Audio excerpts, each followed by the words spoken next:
Fighting an ongoing epidemic, state of Rhode Island putting into law new efforts to prevent drug overdose deaths and opioid abuse. 12 News reporter Brittany Schaefer was there for the bill signing ceremony this morning. Joins us now live in Providence with the details. Well, Patrick, one bill allows Rhode Island to possibly become the first state in the country to open a harm reduction center. State officials putting it simply, this bill will save lives.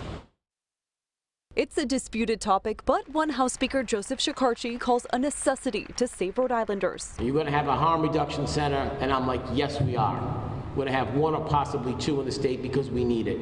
Governor Dan McKee ceremoniously signed 4 bills Friday morning. One allows Rhode Island to open a harm reduction center where people can go to take drugs in a safe environment, no questions asked.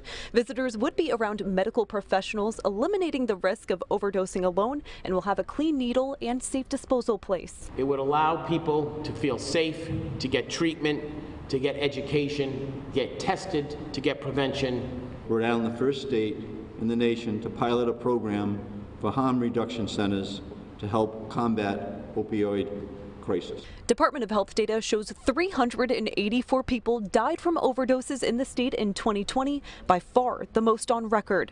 The bill was officially signed in July, but Friday's event is aiming to bring more attention to the law.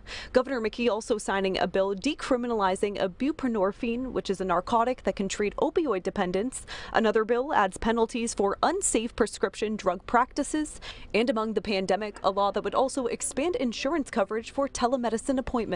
What it means to save a human life, and that makes all the difference. And the United States does not currently have any harm reduction centers, but 10 other countries do and report success with them. For now, live in Providence, I'm Brittany Schaefer, 12 News.